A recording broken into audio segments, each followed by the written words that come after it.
Reva, I'm trying to find Cassie. Have you seen her? Why? What has she done now? I don't know what you're talking about. Yes, you do. So why didn't you tell me? What's going on, Hart? I'm trying to prevent her from making a stupid mistake. Well, you're too late. What? Cassie double-crossed me and my family, and I'm going to see to it that she pays. No, you don't understand, Reva. She didn't have a choice.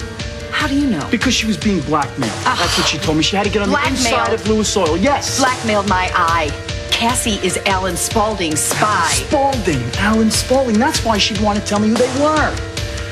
Alan Spaulding had her daughter kidnapped. How convenient. No, it's true, and they still have her, and they're going to make Cassie do one more thing before they give her back. And I'll bet it's a doozy, but why don't you tell me, because nothing she would do would surprise Reva, me. listen to me. They're going to make her go to bed with Josh. Come on.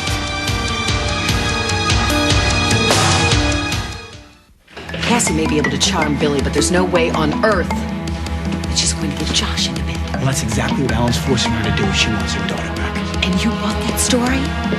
Cassie is not being blackmailed. She's working for Alan and Annie to take over Lewis Oil. Annie, of course. She got close with him during your trial. Yeah, that's right. We caught on to him, so they hired Cassie to do all the dirty work. No, they're forcing her to do this. I'm telling you, Reva. You are such a fool, Hart. Tammy told me that Annie and Cassie are friends. When did you talk to Tammy? Just a little while ago. She was wandering around in the park, and Mara found her and took her back to our house. Well, that means she must have got away from them. Then they don't have anything on Cassie. She doesn't have to go through seducing Josh. This thing is over. Oh, no, it's not. Not until she answers for what she's done to my family. You don't believe me? No, I don't. You know what, Reva? I don't have time to stand here and talk with you. I gotta tell Hart, tell me something. You've known this all along about Cassie, and you didn't tell us? Look, she begged me not to. She was in a jam. You do business with Lewis Oil. I thought I could prevent her from doing anything wrong. You and what army? We were gonna come to you and come clean, tell you what was going on. It was killing her. The lying was killing her. Really? And what happened? I don't know. She chickened out. You don't know for sure. I mean, you know everything else about her, right? Look, it was all set. What was set? What? She drugged me, all right? She put something in my coffee and I fell asleep and she was gone.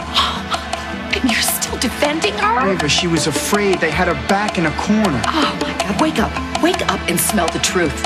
Cassie is a lying traitor. She's played us all for fools. You're wrong. You're wrong, and I'm going to prove it.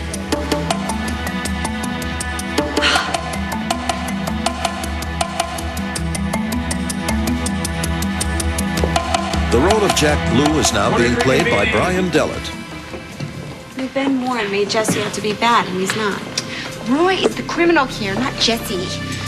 Ben tried to plant doubt in the juror's mind. Now, don't let that upset you. That's what a defense attorney does. Ross, what are you going to do about this? I'm going to undo the damage and redirect. And Jesse, you're doing beautifully. You keep answering these questions and just following my lead, okay? You got it. All rise. Court is now in session.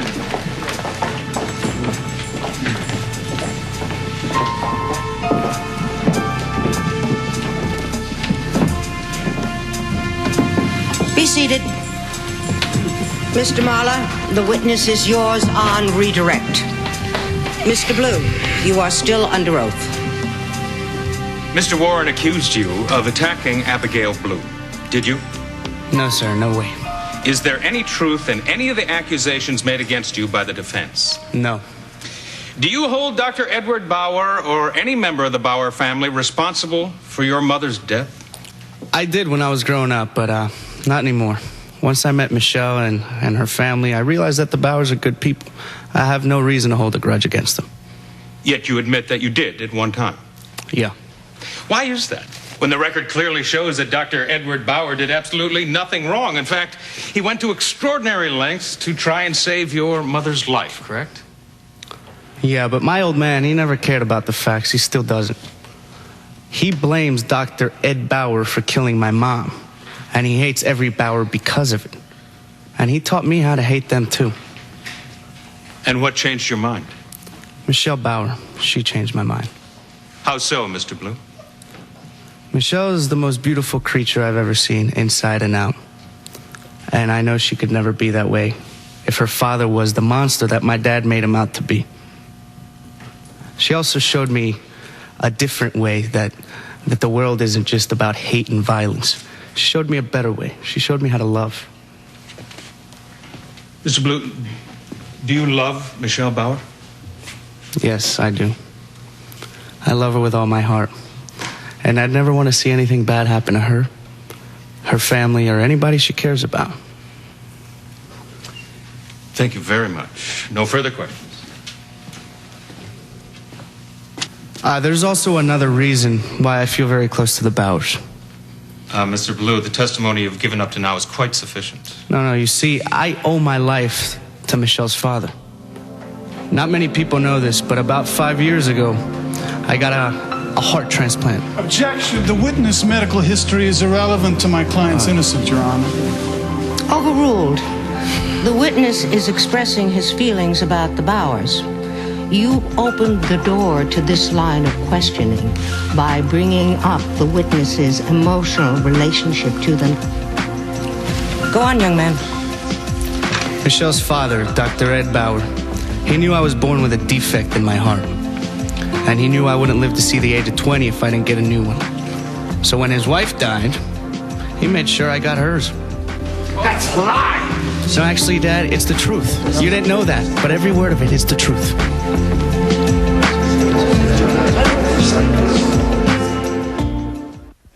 I'll get you for this, you butcher! I'll get all you Bowers, every last one of you! Move that man! Don't bother. I'm glad your mother didn't live to see this.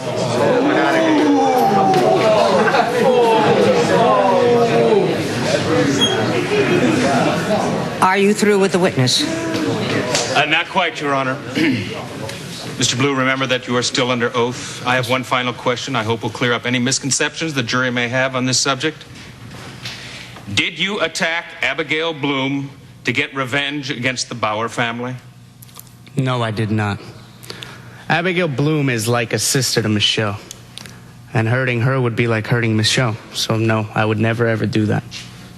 Thank you very much. Your Honor, I have no further questions. Mr. Warren? I have no questions at this time, Your Honor, but I do reserve the right to recall the witness. So noted. Mr. Blue, you may step down. Court will recess until tomorrow, 9 a.m. Sharp. All rise. I've never been more proud of you or more in love with you than I am at this very moment. Well, it looks like we stood up to the cheap tactics of the defense, so I say I take you all to dinner. Great. It was a nice catch, Counselor, but the game's not over yet. Next time, don't ask questions you don't know the answer to. Now, are you going to be working tonight, or are you going to be trying to mend fences with your daughter? I saw Blake escorting Dinah out to try and get her away from you. My personal life is none of your business. Oh, but I'm a big part of your personal life, brother. Ben, you leave my wife and daughter alone. Oh, well, since you put it that way.